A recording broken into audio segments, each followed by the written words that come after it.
Bienvenidos al podcast del Seminario Teológico Nazareno del Cono Sur.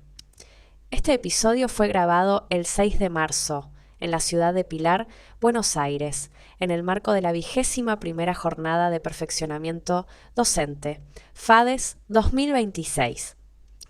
En esta ocasión, escucharemos al Dr. Paul Branch desarrollando el tema Educación por competencias, enfatizando el desafío de formar, desarrollar y ser docentes competentes para una educación teológica comprometida con la excelencia, el servicio y la contextualización en cada realidad ministerial y educativa. Esperamos que este contenido sea de inspiración y aporte para tu crecimiento académico, ministerial y educativo. Bueno, ¿cuántos son maestros? ¿Cuántos enseñan como parte de esta gran facultad descentralizada? ¿Bien? ¿Llegaron maestros? Ahí están, bien. ¿Cuántos son pastores de iglesias locales, pero no necesariamente maestros? Muy bien, también bienvenidos. ¿Y cuántos son maestros y pastores? Bien, bueno, hermanos, para mí es un gusto, siento honrado poder dirigirme a un grupo tan ilustre, de hermanos, de consiervos, y realmente para mí es un lujo poder dirigirme a esta comunidad de formadores. Ustedes que sirven con tanta entrega y sacrificio como facultad descentralizado de la Iglesia del Nazareno. Y antes de entrar en la materia de lo que vamos a hablar el día de hoy, quiero decirles algo y que lo sepan. Lo que ustedes hacen, mis hermanos, ustedes que están formando a otros, es una tarea estratégica, una tarea que aporta al ministerio de su iglesia, pero también al avance de la misión de Dios. Y esta formación de pastores y líderes, este es un modelo que me fascina, que admiro, que yo quiero replicar también en los ámbitos donde me toca servir como educador teológico. Este modelo descentralizado, donde la formación de pastores y líderes no se da solamente en la sede central de una institución teológica, sino como es el caso con ustedes, está sucediendo en cada distrito, en cada centro distrital, donde ustedes como miembros de la facultad descentralizada, semana tras semana, abren sus Biblias, preparan lo que van a compartir con mucho esmero, con mucha entrega, y después enseñan y caminan al lado de sus estudiantes. Qué lindo es eso. Mis hermanos, este ministerio tiene un valor enorme. Y yo quiero animarles a que sigan adelante. Y yo sé, me consta también por experiencia propia que por ratos esto se pone cuesta arriba. No es fácil, pero vale la pena. Sigamos adelante con la ayuda del Señor. Hoy quiero aprovechar este tiempo antes del asado. Y ustedes deben saber que a mí me gusta también el asado. Así que yo tengo un incentivo propio, una necesidad sentida de terminar a buena hora porque yo también quiero comer. Y hoy vamos a reflexionar juntos en este tiempo que vamos a compartir sobre algo que yo creo que va a servir para fortalecer aún más la labor que ustedes ya están realizando.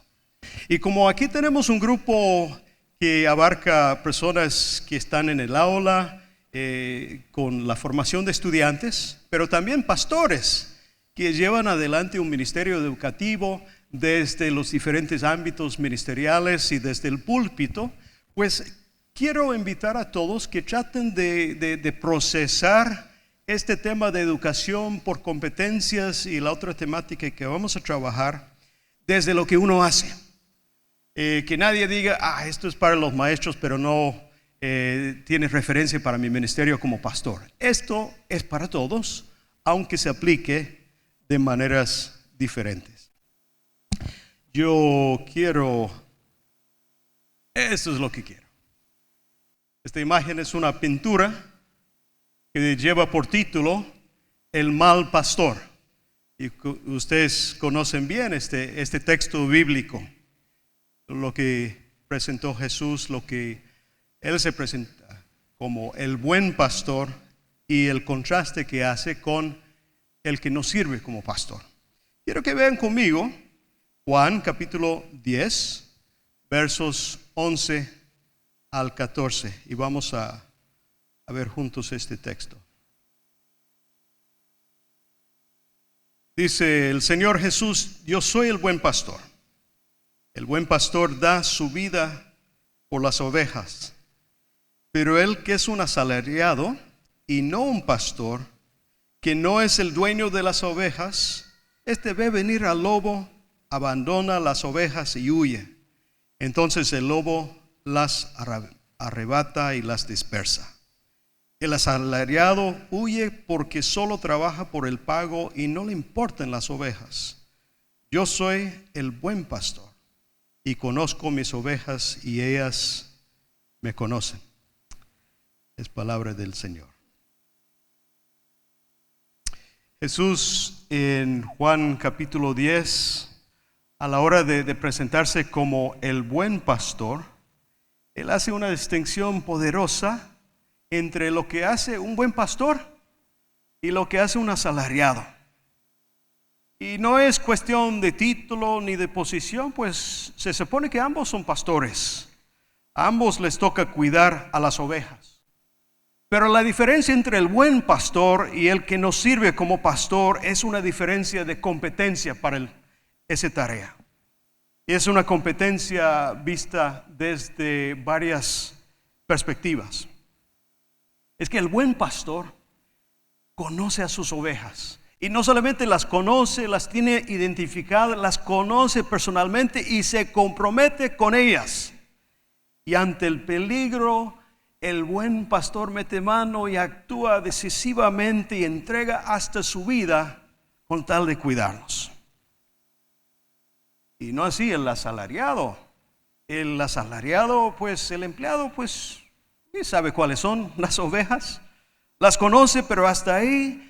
Pero a la hora de la hora vela por su propio interés y no por el bien de ellos. Y es por eso que se muestra incompetente como pastor. ¿Saben por qué? Porque la competencia se mide en la acción. La competencia se mide en el contexto. En el momento de la verdad es cuando uno demuestra si tiene con qué o si le falta. Y a este empleado, cuando llegó el momento del peligro, huyó. Hoy vamos a reflexionar juntos sobre lo que significa formar pastores y líderes cristianos que sean de verdad competentes. Y competentes desde diferentes dimensiones de formación que el ministerio requiere. Yo quiero invitarles en sus mesas. Vamos a hacer una pequeña dinámica. Vamos a hacer una pequeña dinámica. Vamos a tomar unos pocos minutos. Y aquí hay una pregunta que quiero que conversen en las mesas. Más adelante voy a pedir si tenemos tiempo y si todavía no está enlazado, vamos a escuchar algunas opiniones. Pero por ahora quiero que conversen unos 5 minutos en sus mesas sobre estas preguntas. Me gustaría que ustedes piensen en el mejor ejemplo de ministerio pastoral que hayan conocido. Alguien que de verdad dejó huella en su vida por su pericia, la manera que llevó adelante el ministerio pastoral. Se mostró competente para el ministerio pastoral. Entonces la pregunta, cuando ustedes pueden pensar en esa persona, no como alguien hipotético, pero con nombre y apellido, alguien que ha dejado buena huella en su vida, y ustedes pueden pensar, bueno, ¿qué es lo que tenía esa persona que lo hacía tan bien, tan bueno, tan competente para el ministerio pastoral? Y después, y esos ejemplos buenos quizás son dignos de decir quiénes son, ¿verdad? Como referentes. Pero después también quiero que piensen en el peor ejemplo de ministerio pastoral que han experimentado, o a lo mejor que han sufrido. Y ahí no vamos a nombrar a las personas, pero sí me gustaría que piensen desde ese estudio de caso, qué es lo que faltó, qué es lo que dejó ver que a esta persona le faltaba madera, elementos, lo que era necesario para llevar adelante un buen ministerio pastoral. ¿Está claro? Que piensen en los mejores ejemplos, ¿qué tenía de bueno esos mejores ejemplos? Y los peores ejemplos, ¿qué es lo que les faltaba en cuanto a su competencia para el ministerio pastoral? 5 minutos. Adelante.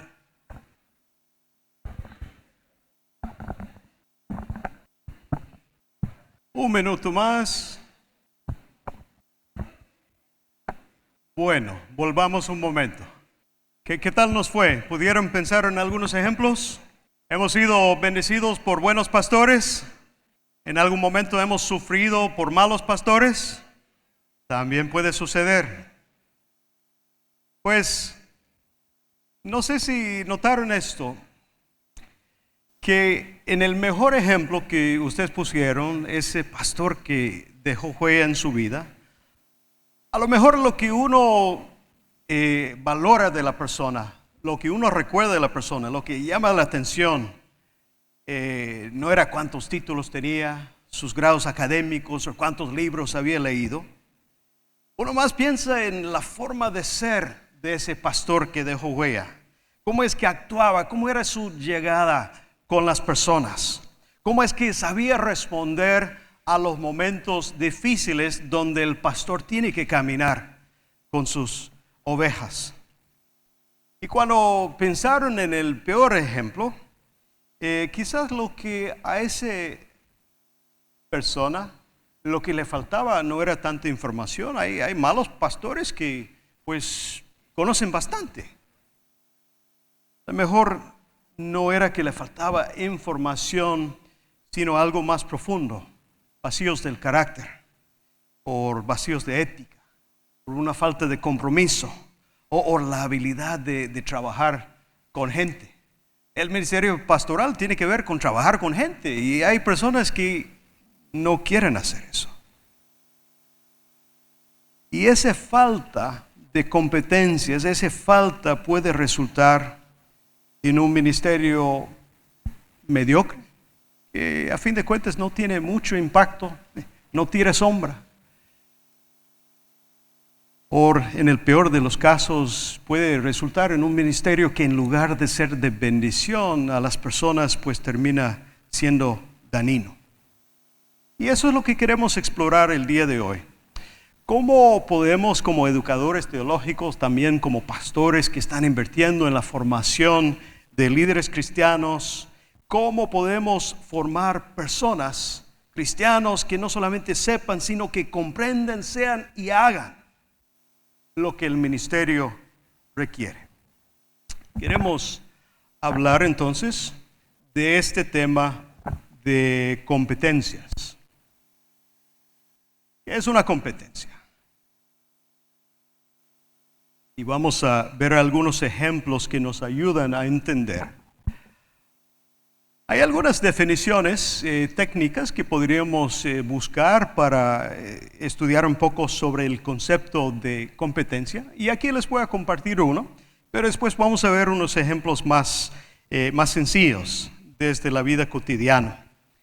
Esta definición, por ejemplo, dice que a nivel conceptual, una competencia es un conjunto de conocimientos, características conductuales, destrezas y habilidades y otros atributos que correctamente combinados frente a una situación de trabajo predicen un desempeño óptimo. O sea, uno puede pensar en cualquier profesión, en cualquier oficio y decir, para ser bueno en eso, se necesita estas cualidades. ¿Verdad? Se necesita estas cualidades, conocimiento, habilidad y otras cosas más, ¿verdad? Y si uno no reúne estas características, no va a servir para este trabajo, para este oficio, para esta profesión, para este ministerio, porque le va a hacer falta. En otras palabras, la competencia representa un cúmulo de cualidades que se necesita para responder bien a las exigencias de un trabajo o una profesión o un ministerio en particular. Y aquí no estamos hablando de cualquier trabajo a forma general o cualquier oficio o cualquier ministerio. Estamos hablando de casos concretos. ¿Qué es lo que se necesita? Y podemos ver tomando algunos ejemplos de la vida real. Piensen en un buen panadero. Aquí en Argentina hemos gozado el buen pan, pero también hablando con mis hermanos chilenos me dicen que en Chile también hay buen pan y yo sé que todos nosotros nos gusta el buen pan. ¿Qué es lo que hace que un panadero sea buen panadero? A ver, ¿cómo saber que el panadero es bueno en lo que hace, que es competente? Cuando comemos el pan uno se da cuenta si supo hacer el buen trabajo o no. Es que la competencia del panadero no es solamente saber de memoria las recetas o reconocer cuáles son los ingredientes. El buen panadero demuestra su competencia en la manera que sabe aplicar sus recetas y los ingredientes y su habilidad a la producción de un pan delicioso. Tiene que llevar la teoría a la práctica. Y si no lo sabe hacer, no es buen panadero, no sale buen pan y se muestra incompetente. Ahora, pensamos que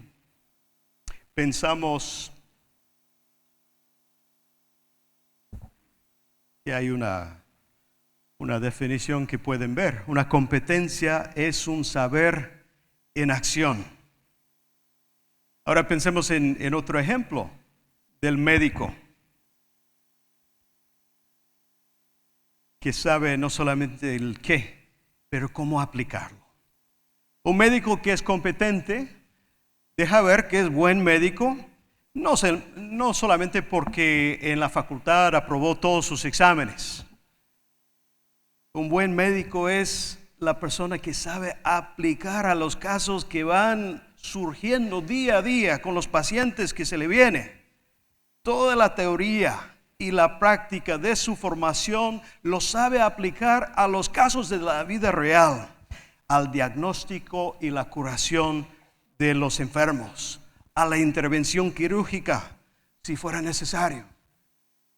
Aunque las necesidades sean muy variadas y cambian día a día y no sean siempre los que se vio en el aula.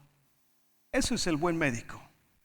No solamente que tiene la parte teórica, sabe el qué, pero sabe qué hacer con eso, cómo aplicarlo a la práctica profesional. Ahora bien, cuando nosotros pensamos en las carreras universitarias, pues uno puede distinguir con cierta facilidad un perfil de competencias para cada profesión determinada. O sea, uno podría decir, bueno, para ser un buen arquitecto, en la práctica profesional, ¿qué es lo que necesita un arquitecto? ¿Qué es lo que necesita saber y saber hacer? ¿Y cuáles son los valores éticos y otras cualidades que necesita uno para ser buen arquitecto?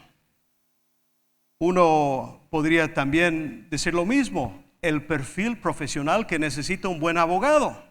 Y las carreras universitarias pues se construyen en función de ese perfil profesional que queremos formar en los profesionales, los abogados, los ingenieros, los arquitectos y las otras muchas profesiones que uno estudia en la universidad. Pero quiero hacerles una pregunta y quizás la pregunta nos incomoda un poco porque a veces no pensamos en esto. ¿Cuál sería la competencia de un egresado de un programa de teología? ¿Cuál sería, para qué sería bueno el egresado de un bachillerato de teología? ¿O qué sabrá hacer un licenciado de teología o un magíster de teología y peor un doctor de divinidades? ¿Cuál sería la competencia de alguien que ha pasado por estos procesos de formación?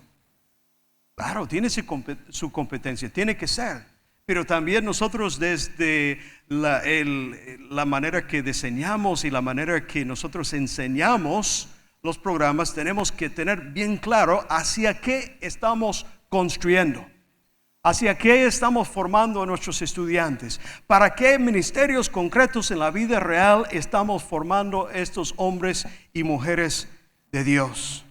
¿Qué es lo que necesitarán nuestros egresados para mostrarse competentes, para mostrar que tienen con qué llevar adelante un ministerio de impacto y de bendición donde el Señor los ha llamado?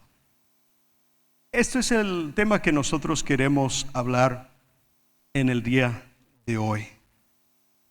Tradicionalmente, la educación teológica ha sido diseñado alrededor del contenido y del currículum. Muchas veces nuestros programas priorizan la formación cognitiva. Pasamos mucho tiempo pensando en los contenidos y qué es lo que deben saber nuestros estudiantes. Muchas veces en nuestros currículums se organizan por materias y después hay exámenes que midan qué tanto de la información los estudiantes pudieron retener, y nosotros muchas veces medimos el éxito por las calificaciones de las clases y las tareas y los exámenes. Pero hay una pregunta que es importante, es una pregunta crítica, que a veces no se nos ocurre hacerla. Pero es bien importante. Cuando mi estudiante está frente a los desafíos y las oportunidades y las exigencias que son propios de su contexto de ministerio, ¿cómo va a ser capaz de usar y poner en práctica lo que aprendió? ¿Cuál es la manera que tiene que saber aplicar lo que recibió a la práctica ministerial en la vida real? Pues la educación por competencias nos ayuda a con esto, porque cambia el punto de partida. La educación por competencias no comienza pensando, bueno, ¿y con qué contenido vamos a cubrir?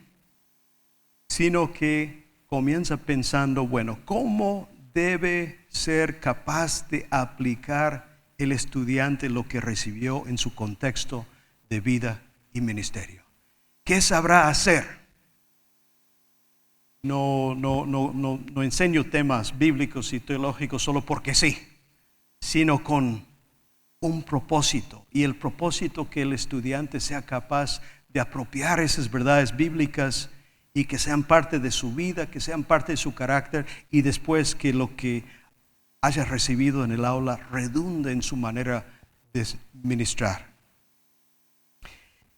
Esto es un cambio de paradigma, realmente es un giro de pasar de los contenidos a las competencias, del dominio de información a un enfoque en la manera que se va a aplicar lo que hemos aprendido a la práctica.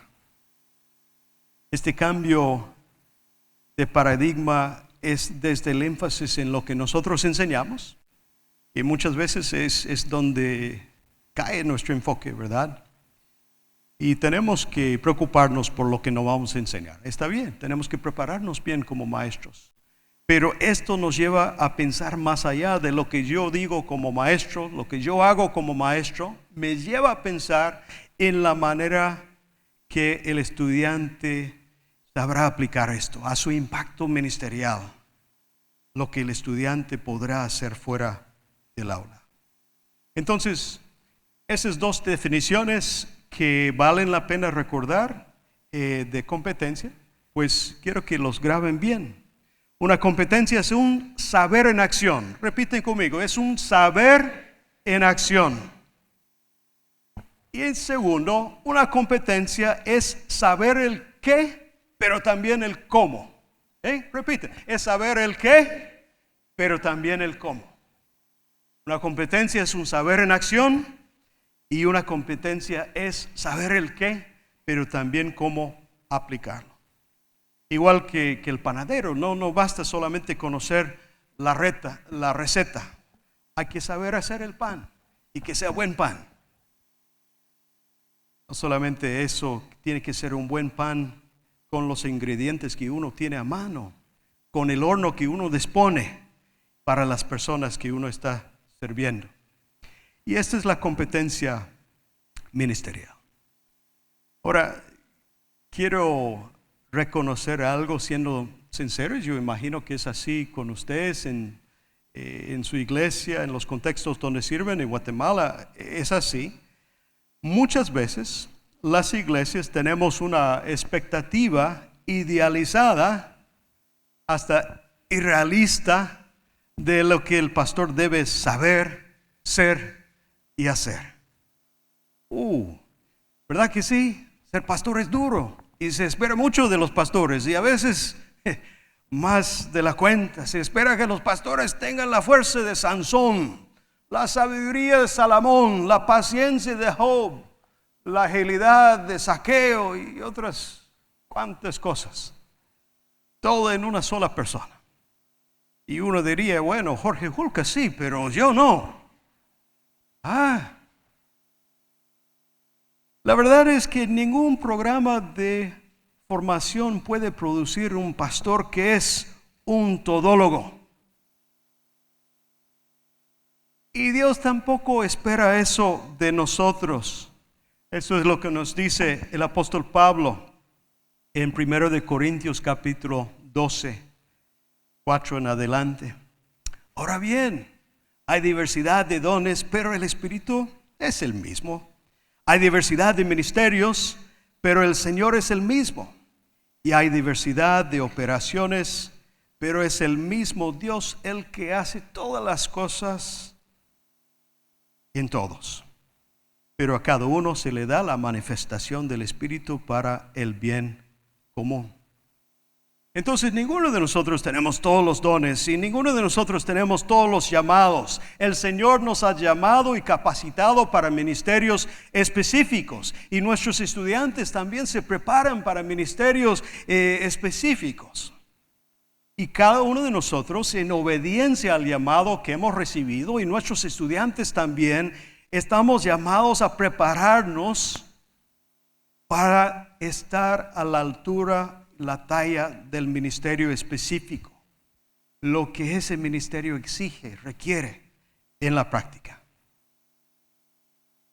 Esto es importante, hermanos, porque en lugar de pretender ser o formar superpastores que lo pueden con todo, es importante definir con claridad qué competencias necesita cada ministerio específico y enfocar, encauzar nuestros programas de formación teológica hacia esa finalidad.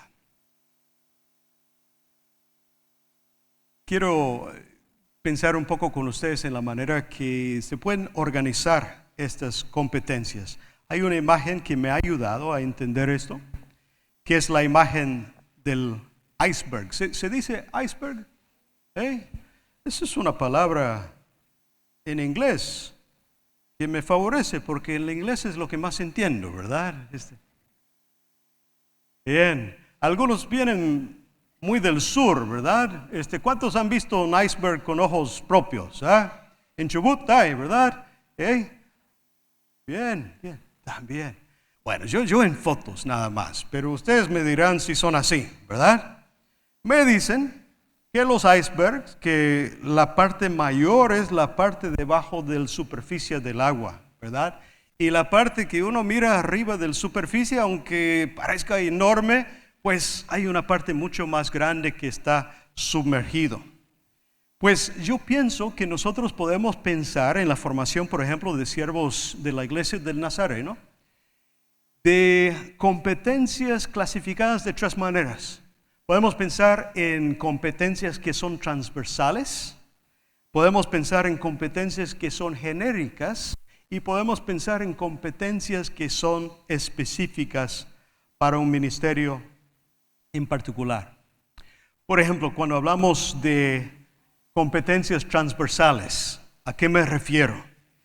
Esto sería la parte más grande del iceberg, sería la parte que no se ve, las competencias transversales. Es el sello distintivo denominacional de la iglesia del Nazareno, ¿verdad? su legado histórico, su teología wesleyana, su compromiso y práctica con la santidad, a los distintivos denominacionales y misionales de la iglesia del Nazareno. Ustedes que son pastores, que están pastoreando iglesias nazarenas en cada localidad, pues eso es parte de lo que ustedes forman en los hermanos, semana tras semana, estas competencias transversales. Yo vengo de otra iglesia, soy sapo de otro pozo, también soy de Cristo, ¿verdad? También formo parte de la iglesia de Jesucristo y soy hermano de ustedes, pero mi experiencia con la iglesia del Nazareno ha sido desde la vereda de enfrente. O sea, los estoy observando, pero no soy parte directamente. Pero uno siendo parte, es parte de la formación informal. Uno aprende los códigos del grupo siendo parte de, ¿verdad?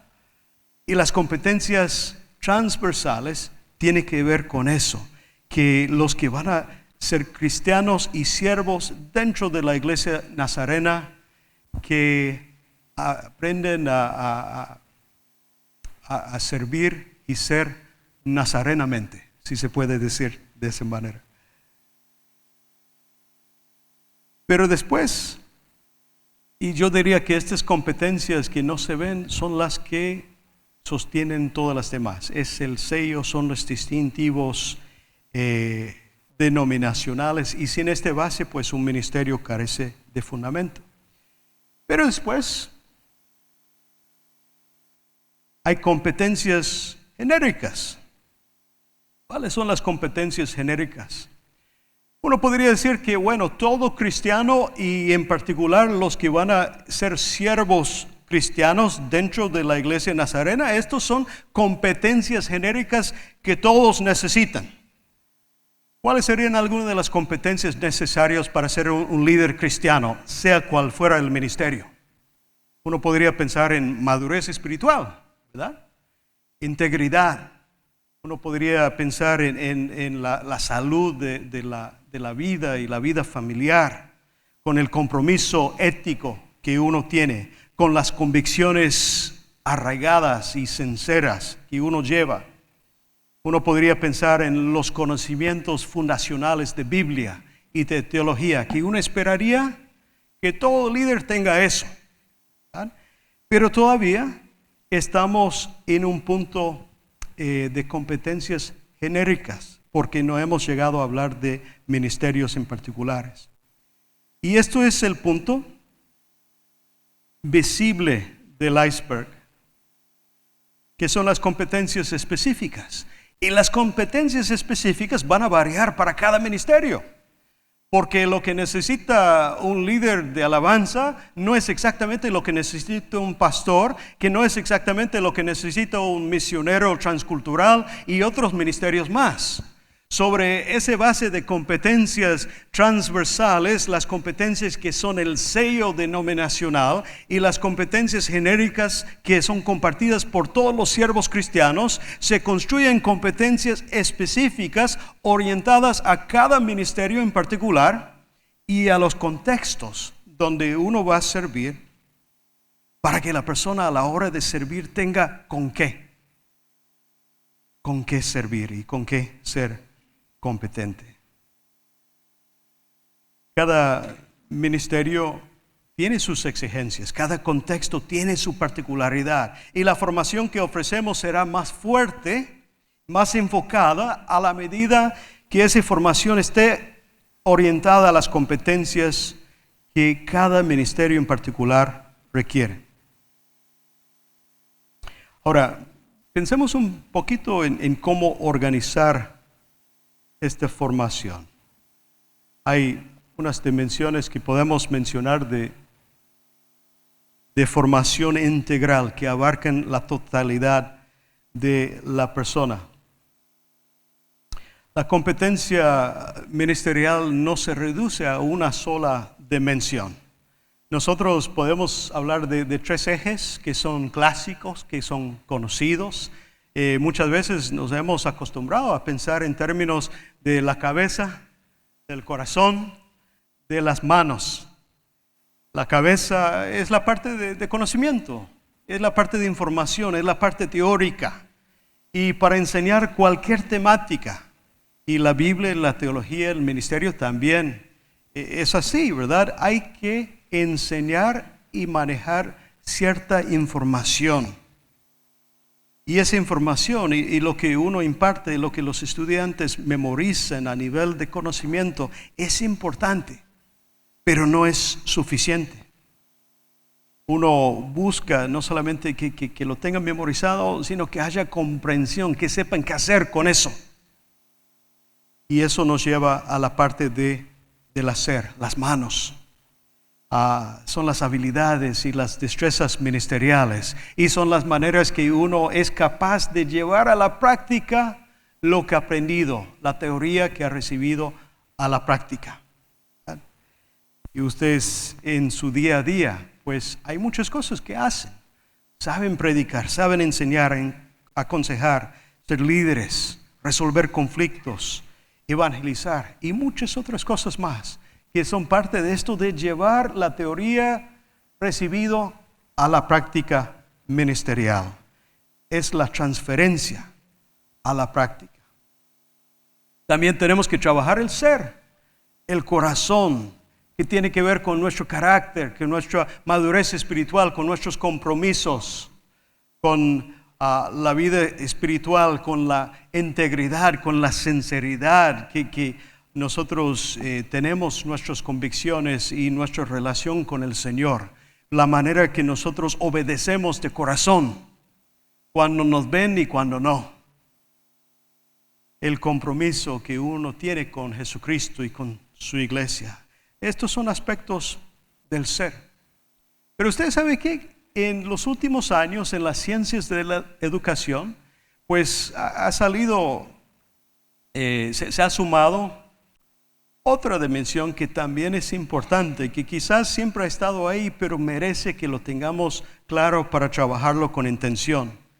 Y eso es la parte de la convivencia, de saber usar lo que yo he aprendido, lo que yo he recibido con otros y para otros. Nosotros que somos estudiantes de teología y algunos de ustedes son grandes teólogos, pues tiene que tener la capacidad de poner al alcance de otros lo que uno ha recibido, ¿verdad? O los que nos toca ser pastores, pues el pastor tiene que amar a su gente, tiene que saber socializar cambio. Hay personas que son brillantes, que llegan y traen grandes ideas, pero no saben trabajar con las personas y al rato hacen desastres, porque no saben usar lo que han aprendido con y para otros. Entonces, para el ministerio cristiano, esto de la convivencia es esencial. Los pastores no trabajan en aislamiento, sino sirven a otros. Y sirven y son parte de la comunidad de la fe. Algo que me resulta interesante y también me resulta admirable, que esto que les estoy hablando, este enfoque en un aprendizaje integral, aunque de repente yo use algún lenguaje, algún término que no es lo que acostumbran ustedes, al mismo tiempo esto no es nada nuevo para ustedes. Este enfoque en un aprendizaje que abarca múltiples dimensiones. Yo lo sé porque he visto y me consta que esto es parte de la filosofía educativa de su denominación. ¿Sabían eso? En la guía de desarrollo ministerial de la Iglesia del Nazareno, pues nos habla de cuál es un programa sólido, validado de formación ministerial. Es un programa que debe abarcar las 4C. ¿Recuerdan cuáles son? Ustedes sí, ¿verdad? ¿Ustedes sí? ¿Recuerdan cuáles son? Las 4C. A ver, repite conmigo. Contenido, capacidad, carácter y el cuarto, contexto. ¿Cuáles eran? Contenido, capacidades, carácter y contexto.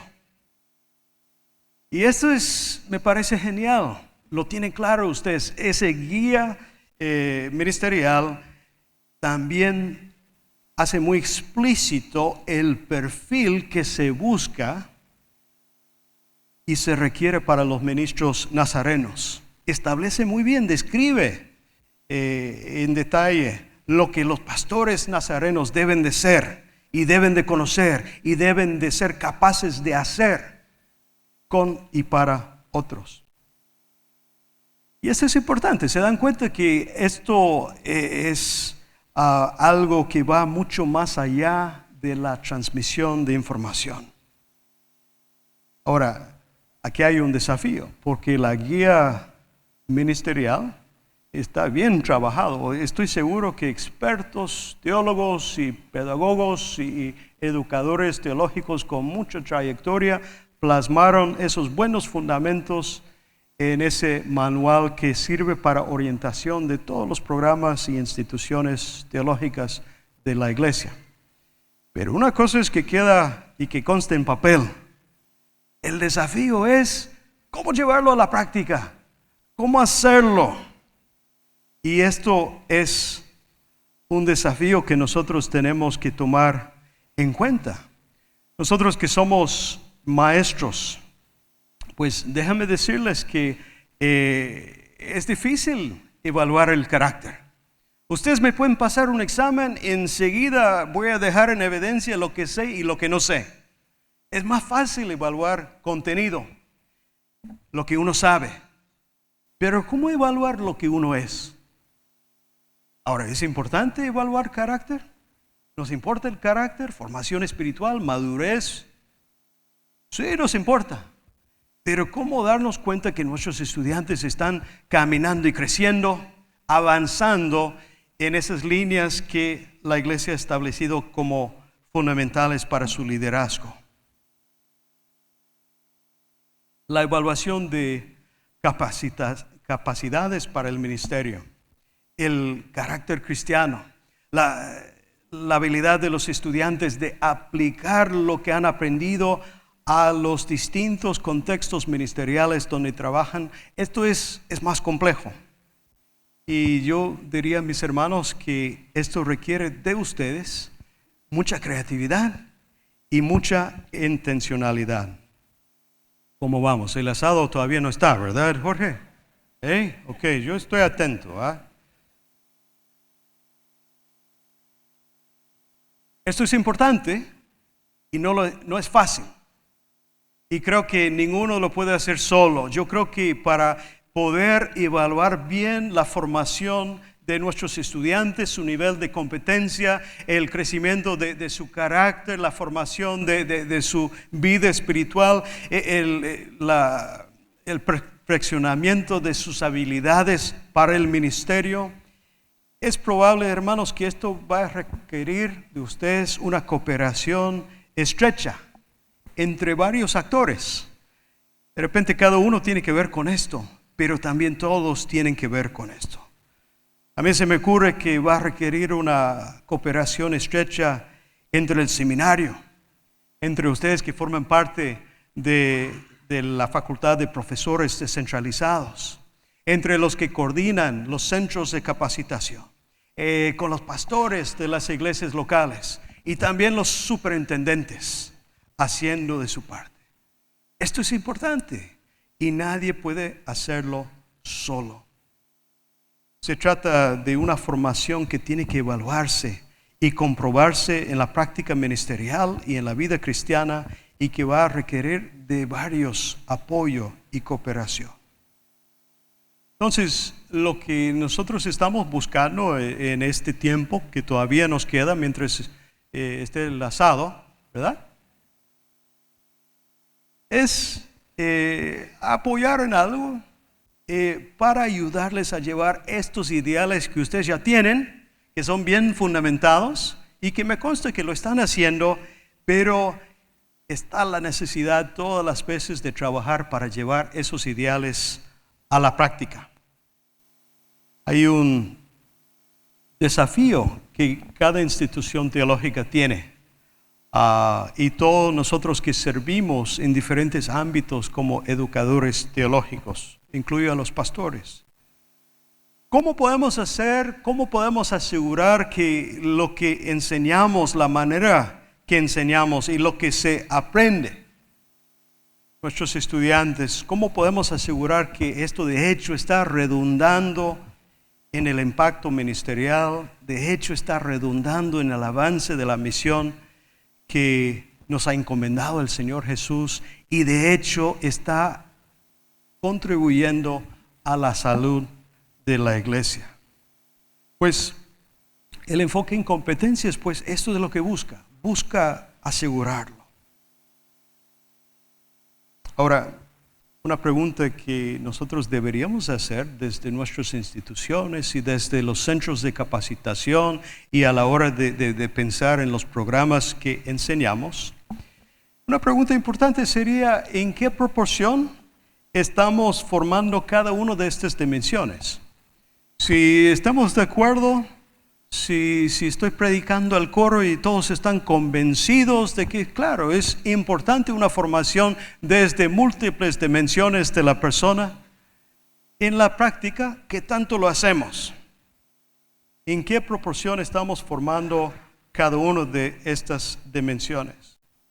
Si nosotros llegáramos a decir, bueno, la verdad es que el énfasis ha recaído tanto sobre el contenido que el grueso de nuestro currículum está enfocado en el conocer y realmente un resto pequeño en el hacer y el ser. No digo que así sea, estoy dando ese ejemplo. Pues uno, si fuera así, corre el riesgo de formar graduados que realmente les va a faltar y no van a tener con qué ser competentes en el ministerio como deberían de ser. Aquí hay algo que quiero decirles, algo que admiro de la Iglesia del Nazareno es que, aquí hay varias instituciones teológicas representadas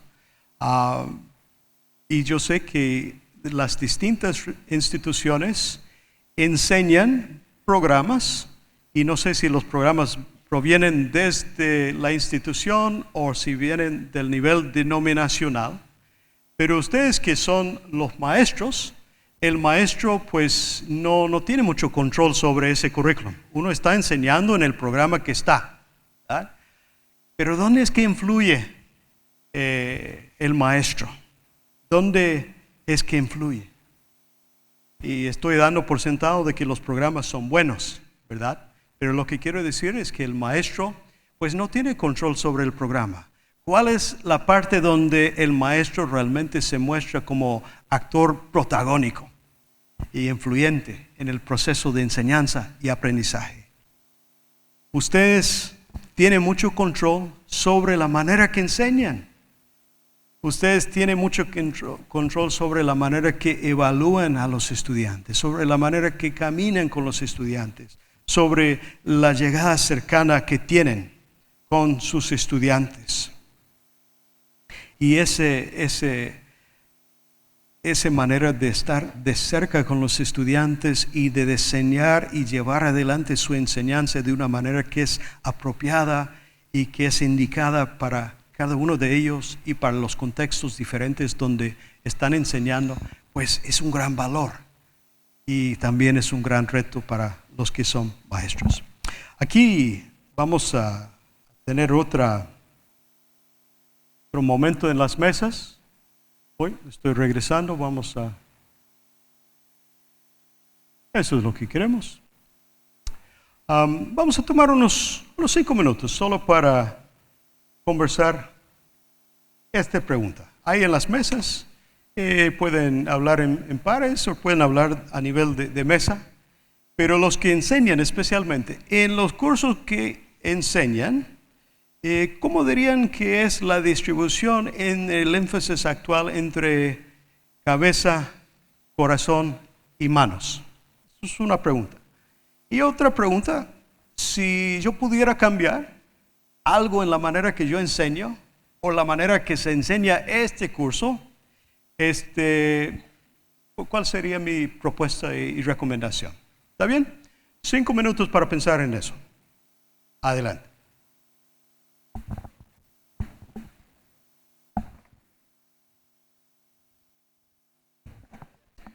Bueno, démosle un minuto más y regresamos.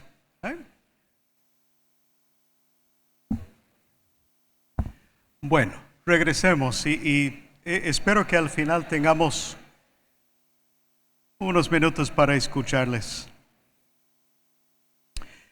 Me gustaría dar un paso más en esta reflexión, hermanos, y pensar con ustedes sobre este tema de diseño hacia atrás. La idea del diseño hacia atrás es comenzar con la finalidad en mente. A veces pasa que a un profesor nuevo se le asigna un curso y uno dice, uy, ¿qué hago? Y uno va directo a buscar el sílabo, va directo a buscar un libro. Pero el diseño hacia atrás nos lleva a pensar primero en cuál es la finalidad de este curso que me toca. ¿Para qué sirve? ¿Qué es lo que queremos lograr con este curso? Y a partir de esa meta bien trazada, pues uno después construye todo el caminito que le lleva hacia ahí. Hay unos errores comunes que podemos mencionar en cuanto al diseño instruccional. Podríamos hablar de los 2 pecados del diseño instructivo. ¿Pueden imaginar cuáles son? A ver, puede haber más que 2. Yo les puedo decir los 2 que yo tengo en mente. Uno es una enseñanza enfocada solamente en cubrir el material, ¿verdad? Hay maestros que ellos cuando dictan su cátedra, cuando enseñan, se ponen al frente y el enfoque es cubrir todo el material. Yo tuve un maestro, un hombre santo, lindo, cristiano, hombre de Dios, pero su escuela, su manera de enseñar era eso. Él creía que el aporte, la interacción de cualquiera de los estudiantes iba a ser una pérdida de tiempo. Y él nos decía, en este aula lo más importante que van a escuchar es lo que yo tengo que decirles. Así que no me interrumpan. Y si al final todavía hay 3 minutos, yo podría recibir una pregunta. ¿Qué tal? Una enseñanza que solo busca cubrir el material, que no tiene en mente la finalidad. Pero también hay otra manera de enseñar, que es una enseñanza enfocada en actividades. Esto a veces se ve en la escuelita dominical, ¿verdad? Un montón de actividades, un montón de dinámicas y no siempre queda muy claro cuál es el punto. ¿A qué vamos con esto? Y puede ser también en la manera que nosotros enseñamos. Es importante tener creatividad y buscar que nuestras clases sean dinámicas. Pero muchas dinámicas, muchos proyectos, sin tener una conexión clara con los resultados de aprendizaje que hemos trazado. Si nosotros enseñamos, si nosotros requerimos, si hacemos algo como parte del proceso de enseñanza y aprendizaje, debería de hacerse en función de lo que estamos buscando lograr, sin perder el propósito. Yo no sé si estas cosas pasan aquí con ustedes. En Guatemala esto pasa. ¿Les suena familiar? Han visto ejemplos de maestros que solamente su enfoque es cubrir el material. Tenemos que avanzar. Y hay maestros que su enfoque solamente es en diferentes actividades, tareas, más lecturas porque sí, pero sin asegurar que realmente lo que estamos requiriendo y dejando a los estudiantes está contribuyendo al aprendizaje que nosotros queremos. Pues la alternativa, y esto es lo que quiero trabajar con ustedes un poco, es algo que se llama diseño hacia atrás. En inglés se llama backwards design. Y realmente esto es algo que, un proceso de diseño en 3 etapas. De nuevo, yo entiendo que ustedes no escriben el currículum, pero si ustedes escriben y trabajan las lecciones para su clase. Entonces esto es algo que uno puede trabajar a nivel de cada centro, a nivel de cada clase que uno enseña. Y realmente es un cambio de orden en 3 etapas. Primero, nosotros pensamos como maestros, ¿qué es lo que queremos lograr? ¿Cuál es el aprendizaje? ¿A qué vamos? ¿A qué apuntamos con esta clase? ¿Qué es lo que mis estudiantes deberían de comprender? ¿Y cómo deben de ser capaces de aplicar lo que hoy hablamos en su práctica ministerial? Eso es primero, identificar los resultados determinados. ¿Cuáles son las ideas centrales? ¿Cuáles son los conceptos fundamentales? ¿Cuáles son las habilidades para el ministerio que son necesarios? A veces hay maestros que son brillantes, pueden hablar bien de cualquier cosa y enseñan como escopeta. Tiren al aire, ¿verdad? Montón de cosas que eran el blanco. Yo les animo a enseñar no como escopeta, sino como quien tira rifle, ¿verdad? Y tener bien claro cuál es el blanco y darle por ahí, y darle por ahí, y darle por ahí. Que los estudiantes sepan qué es lo más importante por la manera que ustedes lo están enfatizando. En segunda instancia, pues uno piensa en la evaluación. Ok, si eso es el aprendizaje que quiero, ¿cómo me voy a dar cuenta como maestro que mis estudiantes están avanzando en esto? ¿O cómo me doy cuenta que les falta? Y esto no es solamente cuestión del examen final o los parciales. Estamos hablando de una evaluación continua en la dinámica de enseñanza y aprendizaje. ¿Cómo me doy cuenta que los estudiantes lo están captando? ¿Y cómo me doy cuenta en qué partes tienen claro y en qué partes necesito enfocar para que puedan comprender mejor? Uno comienza pensando en los resultados deseados. Uno piensa en segunda instancia de la evaluación. Y a partir de ahí, recién, uno piensa, ahora, ¿qué voy a hacer en clase? Uno puede pensar en qué textos, qué actividades, qué dinámicas, qué tareas dentro del aula, qué experiencias fuera del aula. Eso es la manera de hacer un diseño hacia atrás. Se diseña hacia atrás y después se enseña hacia adelante. Y esto no es solamente para los que diseñan currículums, aunque esto también es un principio que se aplica al diseño de currículums. Pero esto funciona igual para ustedes que preparan lecciones cada semana. Hay otro aspecto que quiero mencionar que es importante, que es la diferencia entre la comprensión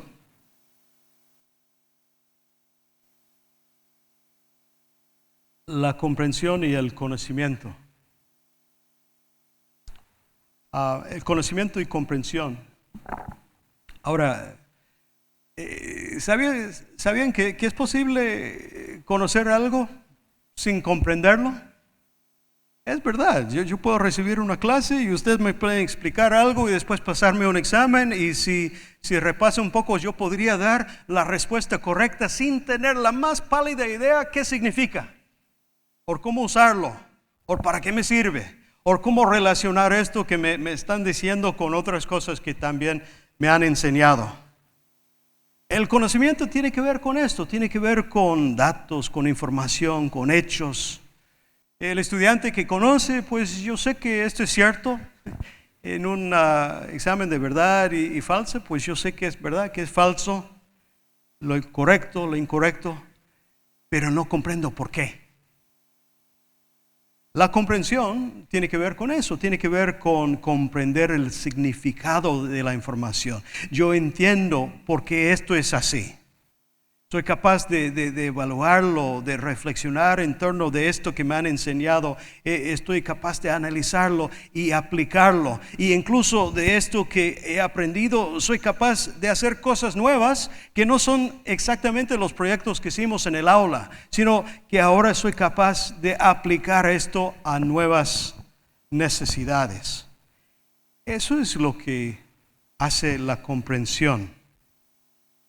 Un estudiante pues puede estudiar homilética, ¿verdad? Y puede tener todo el marco teórico de cómo preparar un sermón.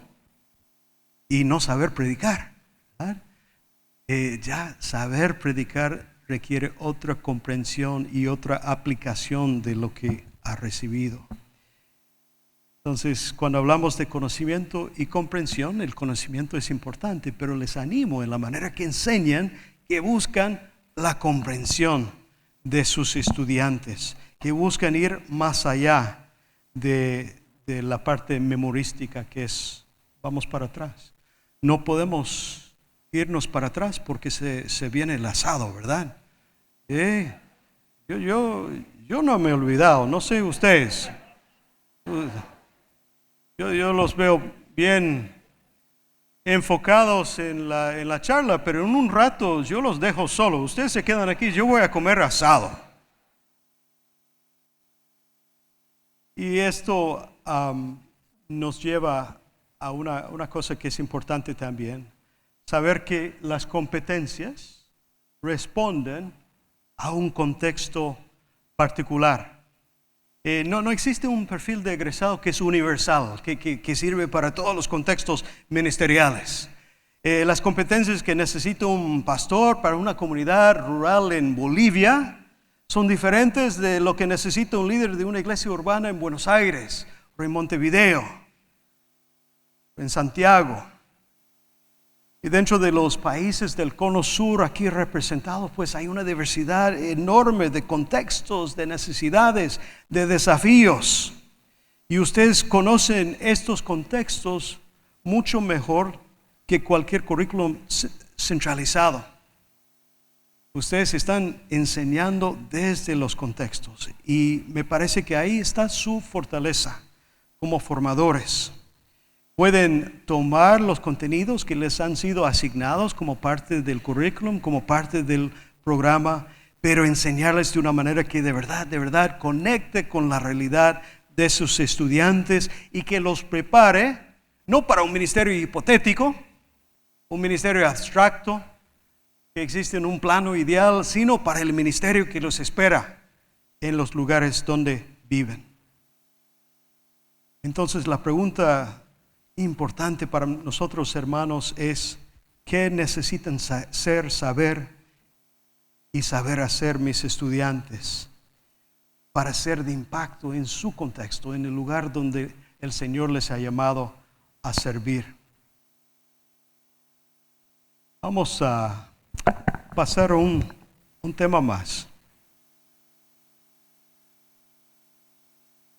Les dejo solo como... Vamos para atrás.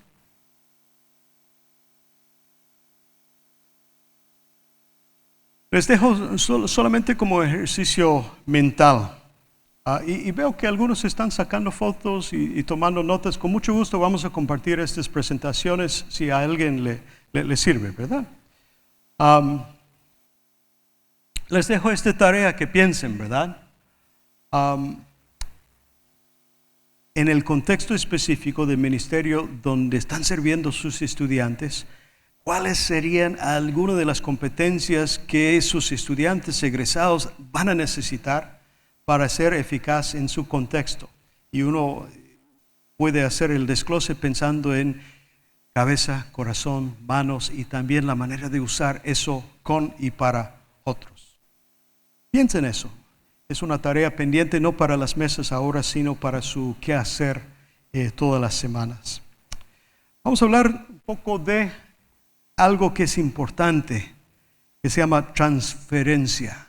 La transferencia tiene que ver no con lo que digo en el aula, sino que van a hacer los estudiantes fuera del aula con lo que hemos trabajado en la clase. La transferencia para nosotros es no solamente lo que se dijo y lo que se vivió en estos días del FADES, sino de qué maneras nos va a servir cuando volvemos cada uno a su lugar de ministerio, de vida, y cómo es que vamos a llevar esto a la práctica. Cuando hemos hablado de competencias y también del diseño hacia atrás, de diseñar con el fin en mente. Y ahora viene una pregunta que es práctica, es importante para todos. Yo creo que uno de los mayores desafíos para nosotros que estamos involucrados en esto de la educación teológica no es la calidad de contenido. Yo doy por hecho que los contenidos que ustedes imparten son bíblicos y de alta calidad. Pero aquí hay algo que de repente no hemos trabajado tanto, que es importante. Es la transferencia. La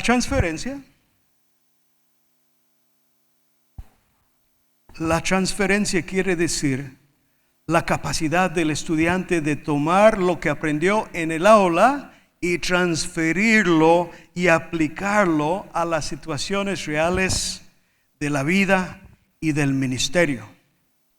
Nosotros a veces que enseñamos, e incluso cuando predicamos, a veces tenemos algo que damos por sentado.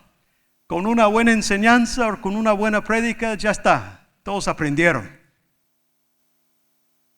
Y a veces creemos que si el estudiante adquiere suficiente conocimiento, realiza suficientes lecturas y suficientes tareas y lo demás, toda la carga académica, automáticamente el estudiante va a saber qué hacer con eso. Pero no necesariamente. La experiencia nos muestra que la transferencia no es automático, mis hermanos, requiere de parte de ustedes un diseño intencional. Requiere que nosotros como docentes podamos pensar deliberadamente en cómo ayudar a nuestros estudiantes y hacer el puente entre lo que se enseña en la clase, lo que se aprende en la clase y lo que viven ellos y sirven fuera de ella. Regresemos un momento a Juan capítulo 10.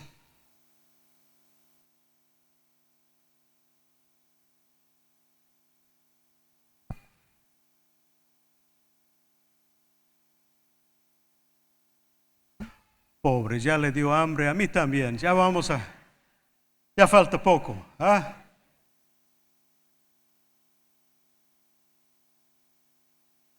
Regresemos a Juan capítulo 10, que es el texto con que comenzamos. Jesús presentándose como el buen pastor y la distinción que marca entre uno que sirve para pastor y uno que no sirve. El buen pastor demostró su competencia no en un examen teórico, sino en la práctica de la vida real, en saber pastorear a las ovejas. Quien es buen pastor demuestra que tiene con qué ser buen pastor en la manera en que conoce. Y Jesús dijo, yo conozco a mis ovejas. No solamente una información sobre las ovejas, bueno, yo sé cuáles son, sino se trata de un conocimiento relacional, íntimo, profundo. Él sabe lo que cada uno necesita. El buen pastor también se muestra competente en la manera que actúa. Es el buen pastor quien da su vida por las ovejas.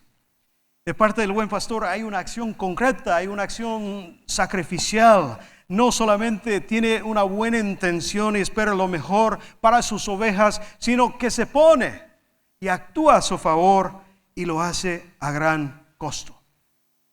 Quien es buen pastor demuestra que es buen pastor, que es competente por lo que es su forma de ser. Jesús dijo, yo soy el buen pastor, yo soy el buen pastor.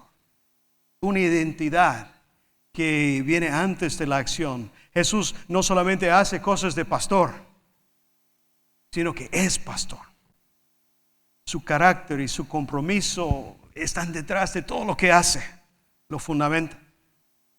El que no sirve como pastor, el asalariado, pues puede tener esa información, puede tener la parte técnica, puede tener alguna experiencia de haber visto lo que hacen pastores, pero carece de esa dimensión del ser.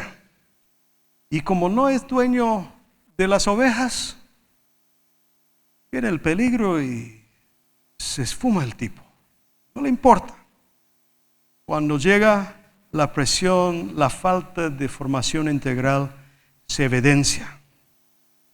Y ahí diría, mis hermanos, que esta es la diferencia entre un graduado informado solamente a nivel teórico y un líder que de verdad es competente para el ministerio. La competencia ministerial se muestra no solamente o no en las calificaciones o en los exámenes o los programas académicos que escalonó, sino que en un aprendizaje para la vida, para el ministerio, que se adapta a las necesidades del contexto ministerial. Se muestra en la manera que nuestros graduados y estudiantes son capaces de aplicar lo que aprendieron y sus habilidades para el ministerio, y en la manera que son capaces de usar lo que han recibido durante 1 año, 2 años, 3 años, 4 años, el tiempo que fuera, con y para otros, y usarlo con sabiduría pastoral, de manera apropiada, según lo que se necesita, y con un fuerte compromiso misional como Jesús. Algunas cosas que podemos hacer. Como digo, ustedes no escriben el programa, no controlan todo el macro currículo, pero a nivel de clase, a nivel de lección, a nivel de cursos, ustedes son protagónicos, son los actores decisivos, porque tienen control e influencia sobre la manera que enseñan, y la manera que evalúan, y la manera que caminan junto con sus estudiantes. Así que aterricemos pensando en 4 ideas prácticas que se puede hacer. En primer lugar, diría que son muy importantes como herramientas para la transferencia, evaluaciones auténticas, no requisitos porque sí, más lectura, más tareas. Yo escuché ayer a alguien decir que muchas veces nosotros enseñamos, uno que ha pasado por todo un proceso de formación, si alguna vez nos hicieron sufrir, nosotros también a veces hacemos sufrir a nuestros estudiantes. Por como nosotros tuvimos que leer un montón, pues también ponemos un montón de lecturas sin pensar realmente a qué vamos con esto. Que sean evaluaciones auténticas, en lugar solamente de exámenes escritas. Nosotros podemos incorporar actividades que reflejan situaciones de la vida real, situaciones reales del ministerio, estudios de caso, experiencias de acción y reflexión, de prueba y error, de prácticas supervisadas. Son evaluaciones auténticas que nosotros podemos incorporar en la manera que enseñamos. Una segunda herramienta es el aprendizaje situado. Son experiencias de campo. No todo se aprende en el aula. Existen diferentes ámbitos de educación. Existe la educación formal y no formal y informal. Lo informal son como los códigos del grupo que uno aprende desde adentro. Lo formal es lo que uno hace en las aulas, ¿verdad? Pero la educación no formal es cuando uno aprende a predicar predicando, cuando uno aprende a evangelizar evangelizando, uno aprende a servir y pastorear sirviendo y pastoreando y formando parte de la vida de una iglesia local y de las personas. Otra herramienta que quiero mencionar es mentoría y acompañamiento. Esto es importante, mis hermanos, y ustedes que son pastores lo saben bien, que la formación de carácter, la formación espiritual de las personas, pues no requiere solamente clases, pues no es cuestión de una buena clase de doctrina y ya está. Requiere relaciones de discipulado, de mentoreo, requiere compartir la vida en grupos pequeños, en relaciones profundas, requiere espacios de rendición de cuentas, de acompañamiento espiritual. Entonces yo les animo a incorporar espacios de mentoría y acompañamiento en la manera que están enseñando y evaluando. Y una última que quiero mencionar es la reflexión integradora. El hermano Jorge nos explicó el otro día, y esto es algo que yo celebro mucho, que el Seminario Teológico Nazareno del Cono Sur, y yo sé que es así para los otros seminarios hermanos de distintos países, están al servicio de las iglesias. Y su deseo es servir a las iglesias y estar en una relación estrecha y un diálogo constante con tal de no solamente saber cómo podemos servirles mejor, sino cómo podemos servir mejor juntos. Esta reflexión integradora son espacios donde el estudiante puede conectar lo que aprendió en el aula con lo que vive en la iglesia. Oportunidades para experimentar, para ensayar, para crecer. Oportunidades para aplicar lo que uno está aprendiendo en el aula, en su ministerio dentro de la iglesia. Aquí hay una pregunta para ustedes. Cada uno enseña diferentes clases, ¿verdad? Pero me gustaría que tuvieran presente esta pregunta.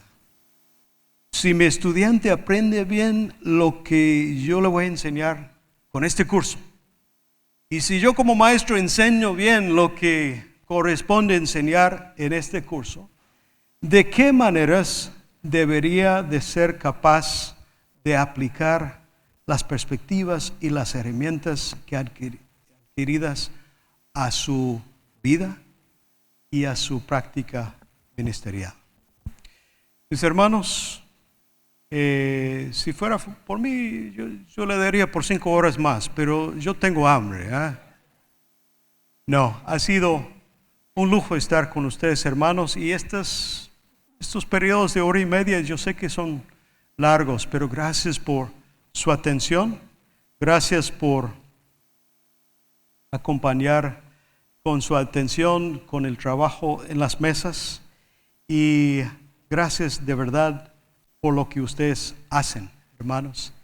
Les hablo como alguien que es parte de la gran familia. No soy de la iglesia del Nazareno, pero sí soy pariente de ustedes. Somos hermanos en Cristo. Tenemos el mismo hermano mayor y el mismo Padre, y hemos recibido el mismo Espíritu. Compartimos un llamado. Y lo que yo he planteado con ustedes como desafíos, pues el reto es para mí también. Qué bueno poder caminar juntos, crecer juntos, compartir experiencias y buscar la manera juntos de servir mejor en este llamado que el Señor nos ha dado, que nos ha confiado como maestros. Que el Señor los bendiga, hermanos. Gracias, hermanos. Bendiciones.